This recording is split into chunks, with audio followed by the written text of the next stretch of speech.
I'm Tony Lockwood, founder of Thompson Wright Partners, and I'm delighted to welcome you to the latest episode of Inside Track, where I discuss business transformation journeys with leading figures in industry. Today, I'm joined by Michael Ryan, a finance transformation leader and author with over 20 years' experience of delivering change. An Irishman, he has worked extensively in England, and I'm sure you'll agree brings an energy and directness to today's episode. Let me introduce you to him now. Hi, Michael. Great that you could join us today. Thank you very much for that. You're welcome. Where do we find you today? Where do you find? I'm actually at home in my home in Dublin. In Dublin. I've been home since February. Once the lockdown kicked in Ireland ahead of England, I've hardly left the house. Right. And how are you finding that? To be honest, I'm pretty okay with it. I mean, I've been doing the work of a transformation consultant since about 2000, which basically involves traveling, staying in a hotel. For me, flying backwards and forwards from Dublin Airport. So I'm pretty resourceful. And actually, neither of the two lockdowns, the major lockdowns, have particularly bothered me. Right. The first lockdown, I was away on assignment all of last year in Birmingham. So the first lockdown, I actually did my garden. I painted my fence about 10 times. I took up gardening as a hobby, so I completely redesigned the garden.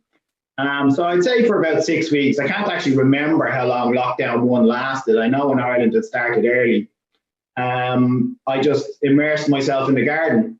Right. And that was it. When it came around to what we're in lockdown two, Ireland again was a couple of weeks ahead.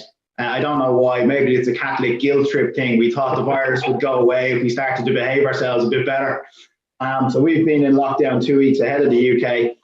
This time, though, it's been solid work. I've had client work since early part of the summer, and I've been pretty busy. So I'm pretty okay with it, because for me, it means I'm not staying in a hotel. I can eat my own food. And I'm not seeing Aer Lingus stewardesses twice a week. Great. And you've got really quite an interesting background, and it'd be good to explore that as we go through the podcast. But do you just want to give the listeners just a brief overview? I'm approaching a milestone. So today's the 17th of November. On Friday, the 20th of November, I will be 50. It will be approximately 25 years since I first rocked up in the UK and said, somebody please give me a job. I'm tired of being on the dole back home. And I did the typical things I think that all consultants have done. We started off as accountants, decided that accountancy was boring, morphed into being project managers when none of us knew what it was because The Apprentice wasn't on the telly yet. And then around about 2005, Deloitte taught me what being a consultant was, which sounded great. And then I discovered that if you're a contracting consultant, you get paid more. So I've been doing that for the last 10 years. Background-wise, did I set out to be an accountant? No. Everybody sets out to be a professional footballer. I want to play football for Man United. Nobody in their right mind wants to be an accountant. But two of my uncles are accountants. So when I finished school here, they were like, well, what are you going to do? What are you going to do? I was like, oh, I don't know. So one of them managed to convince me to go do an accountancy course. And the rest is history, as you say. Absolutely. And I noticed, obviously, over the last good few years, you've been heavily involved in finance transformation. Yeah. So just we ask this question often on the podcast. How do you define transformation? Well, I've learned an awful lot over the years in terms of how to approach this. Basically, transformation is leaving something in a better state than you found it in. That's what it is. It's not easy, it's challenging. And I think actually you approach it in different ways at different phases of your career. So for example, when I started out, one of the first big companies I worked for in the UK was Whitbread Beer Company. And it gave me an absolutely fantastic experience at the time, but I was too young to really appreciate what I was in the middle of. So I started out as an accountant within their logistics finance division. And Whitbread was a fantastic test case at the time for the number of systems it had in order to do absolutely anything. Fantastic company, great experience, great people, really loved it. And it was a brewing business, so it was absolutely fun. It was great crack to work at. Yes. But it had a professional projects group. It was called BPIT, Business Process and IT. And by sheer chance, I actually sat right next door to the group. And I was always kind of morphing towards it. I wanted my boss to change my title to be finance project manager, and then I could sit with them and have chats about how projects are done. And they were actually very good. They were probably way ahead of their time. They quite easily dealt with Y2K at the time. You bear in mind, we're a beer company, probably had about 20 different systems to accomplish anything. Yeah. And these guys taught me an awful lot. But one of the best things that got handed to me at the time was, and I don't know if any of your listeners have ever come across this book, because I lent it to someone and I want it back. It's called The Project Manager's Secret Handbook. Right. I don't know if any of your guys who are listening to this have come across this. Anyone who has, please send it to me. Find it, track me down and send it to me. I lent it to someone and I've never had it back. Basically, at the time, project management was becoming a profession, should we say. And Whitbread had some very talented guys doing that. And there was a lad who used to sit beside me, Keith Smith, fantastic logistics project manager. And he gave me this book as a present for my 30th birthday, I think. And basically the book is written like this. The first half of the book is written facing this way, and the second half of the book is upside down facing the other way. You get halfway through the book before you realize this. But there's the great quote that's in it. And if it walks like a project, it talks like a project, etc., etc., etc., it's not a duck. And there are an awful lot of people who think that they're project managers, who think that they have a project, and who actually think that they're managing change. And they're not. They're very rigid in how they do things, and they either take out a project plan. I mean, I, for one, although I'm a transformation leader, I have not looked at Microsoft projects since 2000. And if anyone put it in front of me, I would fling them out the door and say, go, hey, don't be annoying me. Change is all about how you interact with people. Mm-hmm. And at the moment, as I act as an independent consultant, I don't get my projects handed to me nicely by my boss. I have to go out and hunt for them. And generally, I find that the work comes in, and on day one, I get the truth out of the client. Mm-hmm. So I've heard the pitch, normally from a recruitment agent, and I've heard the spiel in advance of what's going to happen. And I go in, and normally it takes me on average 4 hours to get to the bottom of what the real project is, which bears no resemblance to what they got me to sign up to and say, I'll do this for X amount. And I get in the door and I go, oh, you're killing me. So how do you go about doing that? Well, actually, I was challenged to, write this up a couple of weeks ago. I popped it onto my LinkedIn profile. What I generally do on day one is I take out whoever is my most immediate project sponsor, which generally in my instance happens to be the CFO. And we go, right, okay, let's just put it out all on the table. This is what you say you've asked for. Let's now go through a challenge session on that. And I do an awful lot of that because I juggle more than one client at a time. And I spend an awful lot of time getting to the bottom of what is really the true exam question. And I don't care how long that takes. We get to the bottom of what it is you really seriously, truly need fixed before we actually start to do anything. Yeah. And generally what you find is people who aren't professional transformation consultants or project managers, they had a fixed idea of what the answer was, but the majority of them have never formulated properly what the question is. Yeah. So that's what we deal with first of all. What's the exam question? And that does two things, doesn't it? It gives you ability to clarify that with the sponsor. Yeah. But then you're both singing on the same hymn sheet. But at the same time, it gives you the capability and an opportunity to really understand some of the challenging issues and what's going on, and I suppose the cultural aspects of the organisation help inform how you want to take the transformation of the programme forward.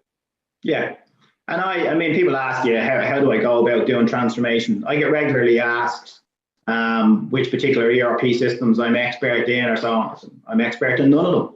Every single one of the projects I've done since I started out has involved an ERP system or some tech solution. I'm not an expert in any of them. What I deal with is the people and how they're organized and structured in order to actually deliver. The tech can sit there. The tech can work, as is amply demonstrated by our little piece of kit we bought this morning. It may work, it may not. The key to success in doing this all at the time is managing the people. Absolutely. And how the people behave and how they react to change varies from one to the other. And it obviously depends upon their own personal circumstances. So there's no one size fits all for an approach to changing large organizations. So those programs that you've been involved in, it'd be good just to explore some of the more challenging ones and what made them challenging and how you overcame that challenge. I'd say the largest challenge associated with the projects since about 2002, 2003 is that they've all involved redundancies. Right. So when you start out, there's a little bit of an evolution in this type of career. When you start out originally, you're doing projects to deliver change which make the service better, or the process better, or so on and so forth, to introduce a new piece of kit. And they're all feel-good projects. There are no losers in these projects. We all get to look great. The real projects, when you actually graduate slightly, is there's a cost to every project. So there's a business case associated with the start of it, or as I indeed was posting about this morning, the feasibility study. And invariably, organizations can only fund change by making redundancies. Once you introduce this element into it, there are no winners. There is no easy way to do this. I've seen some companies do it absolutely brilliantly. I've seen some other companies do it very, very badly because they're afraid of it. It's not an easy thing to do. And the only thing, when you look at those two extremes, then the ones that are doing it really bad and the ones that are doing it really good, what are the core differences? The core difference straight away is open communication. Like in my entire experience in every company, the staff aren't stupid. You know, everybody knows when there's a problem in a particular business. They know when something isn't working well. They know when the company has actually gone through a bad period of time, as many of them are at the moment. And they know that something will happen because the companies aren't going to sit still, otherwise they're going to fail. When they try to do it by stealth, or they're not prepared to front up and lead it from the very top, then they tend to be tricky. They can be very challenging, difficult on both sides. But from the very first time I've done this back in whatever it was, 2002 for Argos, the only way to approach it is to be open. So you have to, a lot of people seem to think if we do it by stealth, we'll successfully manage it. But it doesn't work that way. People by human nature, they discover what's going on. They're not in tune with what your objective is, so they don't have to play ball with it. So I think it's very important to be open, explain the rationale, and actually just work through the situation with the people, because there's no harm in you helping staff you're making redundant find other jobs. Yeah, I find that it's always best to be honest, and yes, and because if you're not, as you say, they'll find out, and if they don't find out the official route, back through the official routes, they'll make it up, and 9 times out of 10 that'll be a lot worse. Yeah, and they'll start going down a particular path. But be open and honest with them. And when I've been involved in transformations where we've been open and honest, even when we don't have the answers, we're open and honest enough to come back and say, we don't have the answer at this stage. We need your help to help us to find it. You get people on board and you get people engaged in coming up. And when they're engaged and they've been involved in coming up with a solution, I'm not saying it's they accept it more if it means that they are going to be made redundant. Yeah. But they understand it more, and it helps them to accept it more, and allows them to go through that sort of change process a lot quicker. Yeah, there's a change acceptance journey going on for every single person that's impacted as a result of one of these programs. And it's too easy to move to a default of it's a project plan, it's a time frame, it's either a 30-day or 90-day consultation process, depending upon the size of it. And it's too easy to think in those terms. You are, at the end of the day, affecting somebody else's life. That's what you're actually doing. Yeah. And in some instances, they will be accepting of that. Some instances, they will react against it. In some instances, they will openly oppose it. And you need to tailor your approach accordingly. But you have to remember at all times that what you're doing is you're delivering a fundamental shock to another person. Yeah. They have had certainty in their life with regards to doing something, and that certainty is removed. In some instances, depending upon the time of life that they're at, the check cushions that and allows them to go do something else. And in many instances, people have had their life kick-started or restarted, if you like, at appropriate times to go on and do something else. But you have to be wary of the fact that that's not going to work for everybody. And there are winners and losers in redundancy situations. And the challenge is always managing through that and its effect on the staff that remain behind, which is also very important to remember. Absolutely. Yeah, it's always easy to ignore that and ignore the people that are left behind. There's this there's this sort of almost like guilt factor that comes in. It's like, well, my really good friends that I've known for the last 20 years are out on the streets. They're not there. What that could have been me. So should I be celebrating the fact that it's not me, or commiserating that my mates are out on the street type stuff? And a lot of organisations completely miss that need to rebuild up that team. Yes, they've gone through some sort of transaction like that. That's one of the reasons why I encourage clients to think not in terms of project milestones, but in terms of waves of change. Yeah. So if you have large scale finance functions that could run to several hundred, you won't do the change that affects them all in one go. You will do the change that affects several teams, depending upon what your plans are for what you're achieving. And that a wave of change is you plan it, you implement it. There's always a period of time in which it's going on, but then you have to allow it to relax the other side. Yeah. Okay. So everybody just needs to feel like that stopped. Okay. We've moved on. We're not going to immediately hit you over the head with the second wave, which is the difference really between planning change and managing a project plan. Yeah. Well, it's interesting. You've touched that a couple of times now, but you've not seen a Microsoft project plan since, what was it, 2002 or whatever. Yeah. So what do you think how do I do it?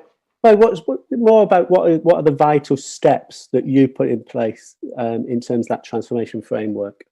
Yeah, well, I tell everybody that if you can't run a project on a plan, if you can't run a project on a page, you can't run a project. So it's very important in the opening weeks in which you're involved with a new client to have in your own head where is your going and the major steps to get there.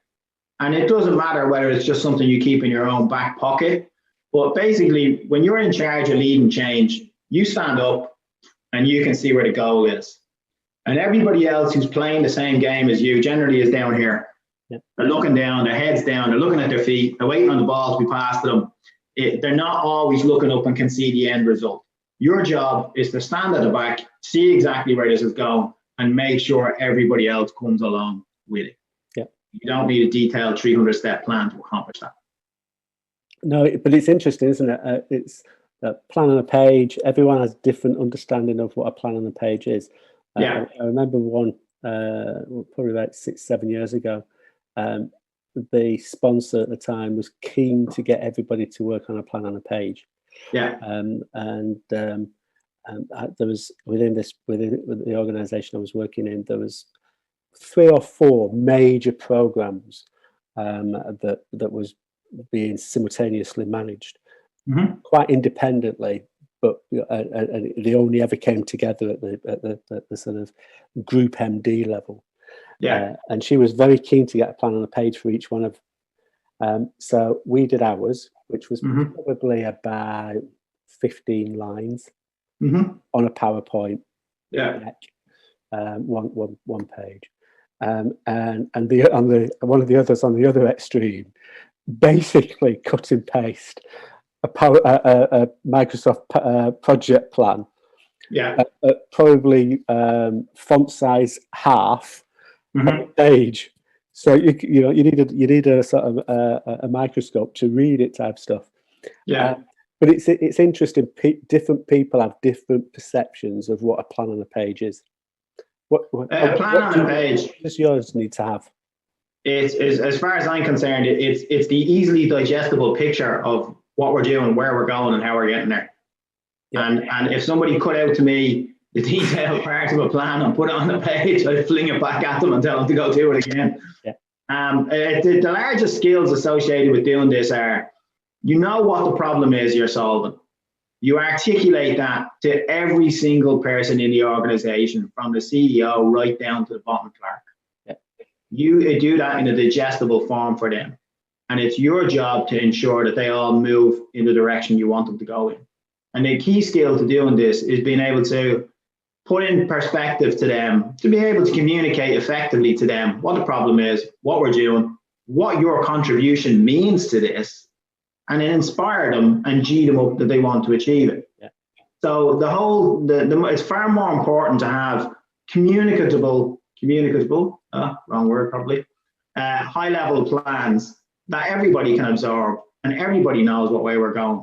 Then we have large detailed plans and only several people understand what way we're going, and it takes them 3 days to give us an update. Yeah. I was talking to someone a few weeks ago, and they came back with what I thought was a really good analogy. They describe a plan on a page almost like when you're in the car and you go into a sat nav and you say, I want to get to this destination. You're absolutely clear the destination you want to get to, so that's clear and that's input. Yeah. And then it comes up usually with a page to say you've got 3 routes, and that's your plan on the page, because it shows you at very high level what the route is, and very clear about your destination. But then once you've said, I'm going to go with that route, that's it. It just delivers you back to these are the activities that you've got to do on an ongoing basis. But it's that plan on the page is that first screen that says, you're here, you want to get to there, this is the best route to take. Yes.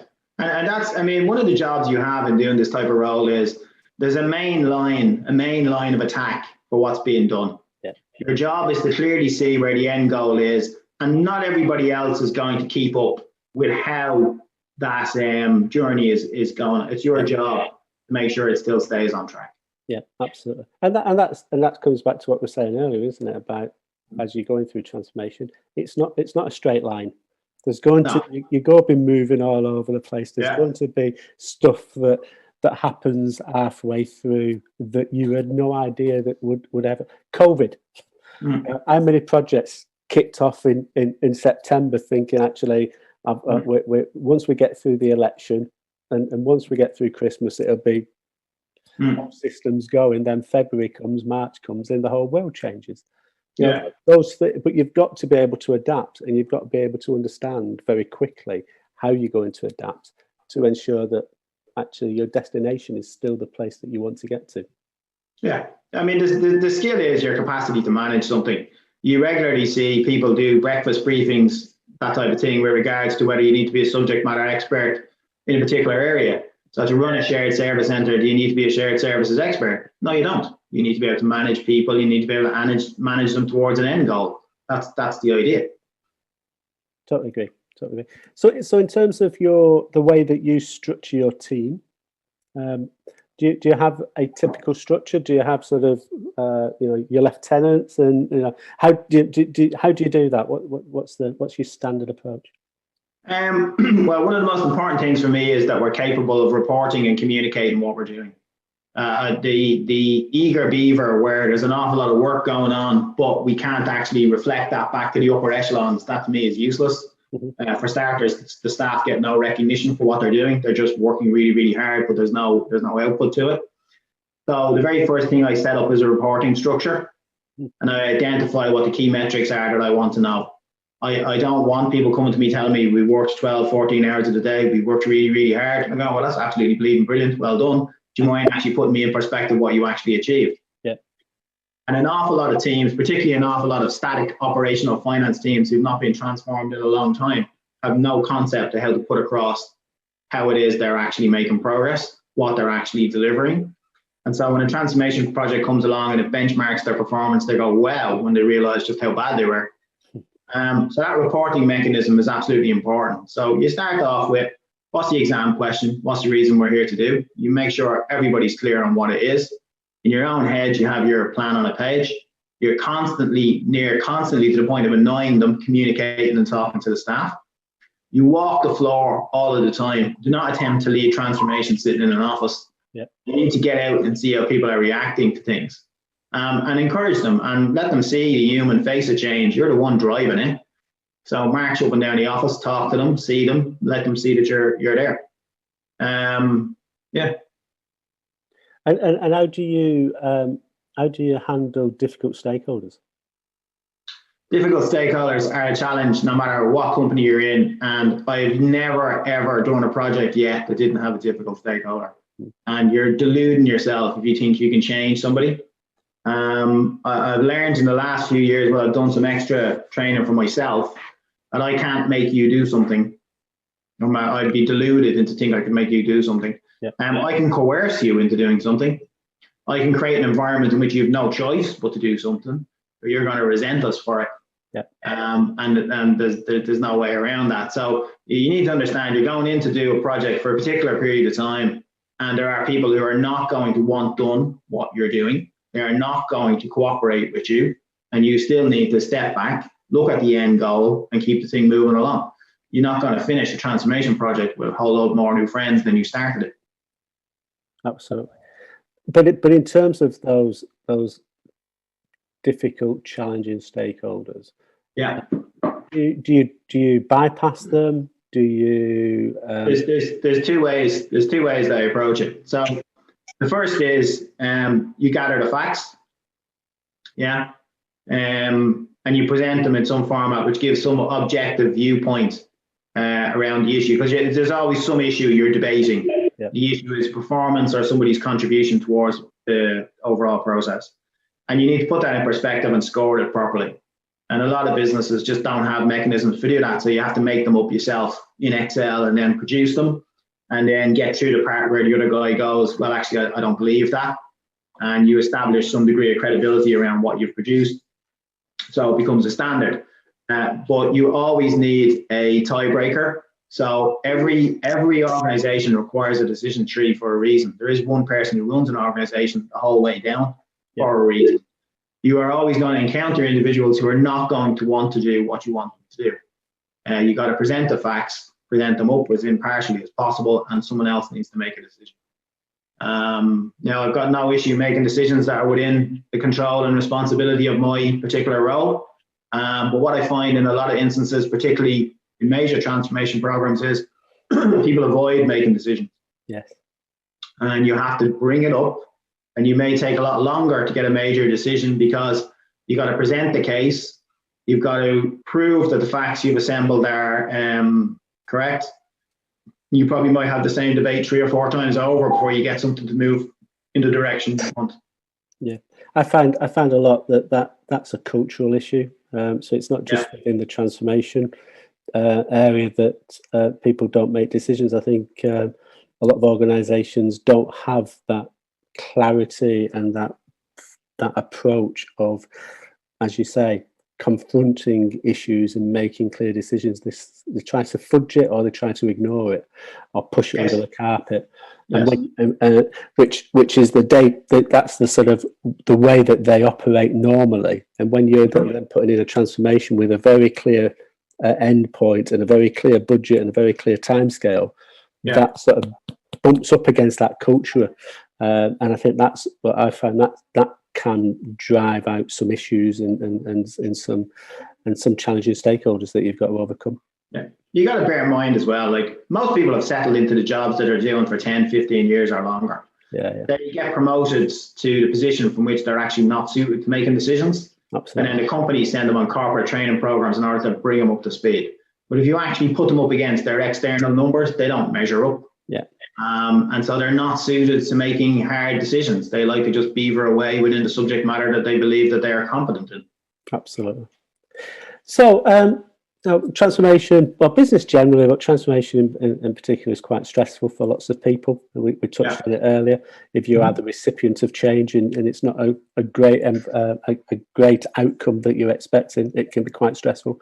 And that can be quite stressful for the people that are leading it. So what do you do to alleviate that stress? When I was younger, it was always sport. So I'd either run, play football, or go to the gym. As I've got older and the clock ticks down to me hitting 50, I've had to change how I get away from this. So I tried a couple of different things. I wrote, about 18 months ago, I wrote a book. Right. And part of that book was aimed at how to restart your life or reboot your life. And a lot of the lessons within it, they apply to everybody, whether you're middle-aged or not, when you want to restart something. And one of the things I took up was Qigong. So Qigong is not a martial art, as a lot of people seem to think it is. It's not an exercise either. It's to encourage you to meditate. Right. Do very slow, gentle, deliberate movements. And a lot of my friends laugh at this because I say 2 hours of Qigong is harder than 2 hours in the gym. And they all look at me and go, I don't believe you. I go, no, it is. Because what it does is it's I think the percentages are we use 7% of our conscious mind for what we do, and then there's 93% of it dedicated to unconscious thought that anything whatsoever could be running around in your head. And what Qigong does is it taps into that. And a lot of people can look at that and go, oh, they look at me and they go, one, there's no way he's telling us the truth. He doesn't do that. Yes. And there's no way that he gets the success out of it that he's telling us he does. But I do, because what it does is it allows you to completely still the mind. And what you will find is whatever project, problem, or challenge you have, the answers will pop up. Yeah. While you're doing this. And that's what I do. I originally took it on about 3 years ago to lower my blood pressure. The projects, as you know, can be challenging enough. Yeah. It worked so successfully, I kept doing it. It's brilliant. I do it about once a week. In fact, I miss it when I can't do it. Right. I think it's interesting. I know a number of people that sort of follow a similar regime, and it's important, as you say, just to clear your mind, to give that. To give your mind an opportunity to refresh. Yeah. And like you say, if you can clear that from all the other stuff that's going on, some people, as you say, some people do meditation, some people go running, some people go walking, some people go cycling. And it is just that ability just to clear your mind, and ideas start to flow then, don't they? Yeah. And the very interesting thing is this is very easy to do at home at the moment. But you try doing this at a client site. Look at where's the Irishman guy? He's lying down over there. What's he doing? I have no idea. It's interesting though. I remember I got involved in the launch of Egg many years ago at the Internet Bank, and we one of the key things that we're trying to do was to get the call handlers in the best possible frame of mind when they take the next call. Yeah. So, unlike a lot of call center operations where it was all about a matter at the time, it was a matter of let's get the call completed and get on to the next one. And that was what you were measured about.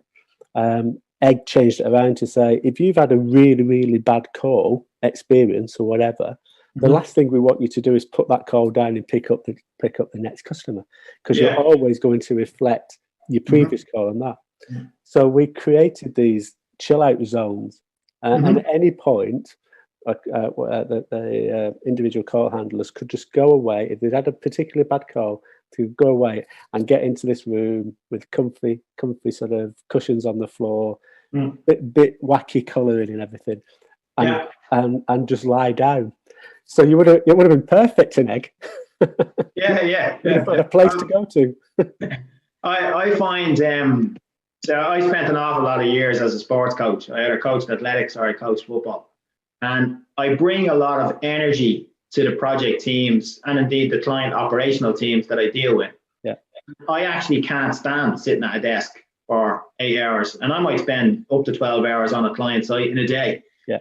So I encourage them to get up, get out, go for a walk, do whatever they like. I believe that it's important to balance getting some exercise, getting some headspace with actually doing some work. Yeah. And I had some very interesting debates over the last few years with regards to the remote working. And now we've gone from a situation where that was optional for people to the fact that for half the country, it's, you're at home. And there's an awful lot of challenges that go with that. But for me, when you think of a transformation program, we can do, and I have done during the course of the summer, 3 feasibility studies for clients. We can plan how to do this, and we can pull off doing some elements of the change. But when a company is in trouble and it's struggling, it's like a football team that's struggling. And you can't play a match with 6 of them sat at home and 5 of them in the office. It's very important that you build a sense of team spirit and that everybody faces the same challenge together. And so to do major transformational change during this period of time is something that very, very, very, very few companies will actually manage. They may give a nod to it and claim that they're doing it, but it's very difficult to have that and embedded. Yeah, absolutely. Like you say, it is so critical that you get everybody going on that journey and taking responsibility and driving it forward. And it becomes a lot more challenging when they're not co-located. Absolutely. Yeah. So the other thing I've learned as I've gotten older is it's okay for me to admit when I make a mistake. So when you asked me one of the earlier questions, Tony, I lost my train of thought. And I've learned the older I get, it's kind of like okay to go, well, occasionally you can make a mistake. But actually, the old adage that actually it's your mistakes that create the lessons. If you get everything right, then you don't develop, do you? So True, but the question you had was actually, it had an interesting answer if I ever got to the end of it, which was how I assembled the teams. Oh yes, yeah, of course. Apart from the report, all the structural stuff necessary to do a project, what I go looking for is the talented people. Yeah. The people who actually have some imagination to them, have some get up and go, who are actually restricted by the structure. And one of the things that I did last year when I inherited the shared service centre with an inordinate number of management layers was I established a management academy. I had an awful lot of young staff. So I had a lot of people who claimed to be team leader, supervisor, manager, Uber manager, next manager, so on and so forth. And I said, I have a team, senior team of 5 people. So the rest of you aren't in this. So you need to be in something else. So I held a meeting and I said, look, we're establishing a management academy. Every single one of you that claims to manage somebody, there's the academy. But what are we going to do? I said, I don't know. I said, well, we established it. It's a body. You do what you like with it. I leave the room. Yeah. And I never attended the meetings. I didn't give them an agenda. I didn't appoint anybody to lead it. In fact, 1 or 2 of my managers who went to it were yanked out of the room and told not to go to it again. They're supposed to be managers. And what I got out of it was the very, very best of possibly the youngest and brightest of them seized the opportunity to, in almost an animal farm world, to establish themselves as the top dog, because there was no organizational structure to this. We just created this body and go, what do you want to make of it? And they came back with 2. I was actually stunned. They came back with 2 cost-saving initiatives to the benefit of their own teams, plus obviously the business itself. And it generated 1 or 2 natural-born leaders. I don't subscribe to this nonsense that you make leaders. Leaders are born. And there was 1 or 2 of them in there, and whether they were 25, 26, or 27 made no difference. They shone, they came up, and as soon as I saw what they could do, they ended up with new roles. And they just seized an opportunity in a completely unstructured environment to show what they could do. And the cream always rises to the top. I didn't have to do anything. It was possibly the best bonus I had in the entire project. I just read the rewards. It was great. That almost brings you around to full circle, really, because at the start you referred to The Apprentice, and that, although I would never use The Apprentice as an example of anything good in terms of managing projects, but to some extent they do that type of thing on an ongoing basis, don't they? They throw groups of people together, and the natural leaders rise to the top ultimately. They do, and it's interesting. I'd probably say the first 2 or 3 series of The Apprentice probably still hit the mark. Yeah. But for anyone who's a professional project manager looking at it, and then someone watching it and going, "Yeah, I can be a project manager," and going, "No, you can't." No, exactly. No, I would encourage everybody, though. I don't think the UK Apprentice ever hit the mark. But we had some friends who were living over in the States when it first came out on the American networks, when Trump was the Apprentice, or ran the Apprentice show, and the first series they sent a copy across to us, and the people on there were just exceptional. The girl who created Spanx, the underwear, she was in it. And they were exceptional business people, and you could, I think a lot of people could learn a lot from watching that series. Forget all the razzmatazz that Trump brought, but the individuals and the way that they handled themselves. These were business people that were going into this apprentice room, as opposed to wannabe social media celebrity stars. Yeah, exactly. Yeah. So anyway, enough of that. If you could sort of boil all of your experience down into one takeaway, what would that be? I would say that a lot of the people who are in the career that I'm in never had a career plan.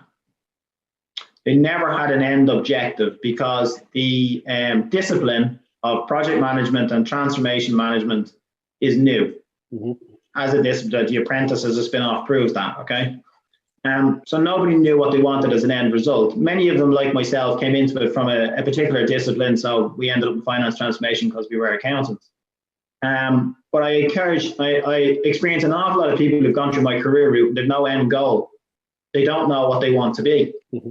And it's actually quite surprising because the level of talent within some of the transformation leaders and people who progress to running shared service centers is enormous. But they have put a glass ceiling on their career.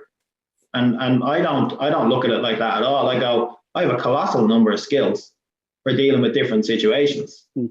And what do I want to do? I eventually want to run the business. I don't want to be the person who's sent in to transform it. I want the business to run properly from the very start and live and breathe transformation. That's what I want. I don't see my career being limited to the point where I run out of steam and energy delivering change programs. And you can stick that on my tombstone. Here lies a change manager who ran out of energy. No, you should always have an end goal in mind. And if you don't have one at the moment, sit back and come up with one. Otherwise, you're just killing yourself for no good reason. Yeah, totally agree. And I think those people that are the cream, that have got that ability to transform and take people on the journey, will naturally be leading the organisations in due course, because that's a core skill that any chief exec, any C-suite member of the team needs to have. Probably more than the core technical ability of any function. That it's that ability to take a team and to lead a team and to drive the transformation. Those are the core skill sets that anybody needs to have if they want to, as you say, run organisations in the future. Yeah, exactly. And find something. I'm actually sorry that I was very lucky in the first two jobs I had in the UK. When I worked for Whitbread Beer Company and I worked for Argos, I worked for two great companies. Mm-hmm. I was actually very lucky for 10 years. And it's only when you look back on it, you see, oh, Jesus, that was brilliant. Yeah. Work for a company you want to work for. Yeah. Or when you find one and you're doing a project for it and you its values works for you, or whatever it does works for you, ask them for a job. Brilliant. Well, thank you very much, Michael. That was really great. And thanks for your insights. We occasionally get questions from listeners. So if I collate them, are you happy to answer them? Yes, I'm happy to sell my book to anybody. And what was that book? It was called Hit Your Reset Button, Reboot Your Life. Well, thanks a lot, Michael. That's really good. You're welcome. I'm always fascinated by how people get into the world of transformation, and Michael's experience is not uncommon. This podcast series couldn't be made without the willingness of people like Michael to give up their time and be prepared to share their experience. Feedback on the series has been great to date, and it means a great deal to all of us to hear what you think. It also means a lot to read comments that people have left on social media about something that they may have heard on a previous episode. Please do share your thoughts, and remember to subscribe to the podcast within your podcast app. You'll then get notified when the next episode is released. You can also follow us on the Transformation Leaders Hub YouTube channel, where all episodes will be available very soon. Once again, thank you to Michael, and thank you for listening. See you in a couple of weeks.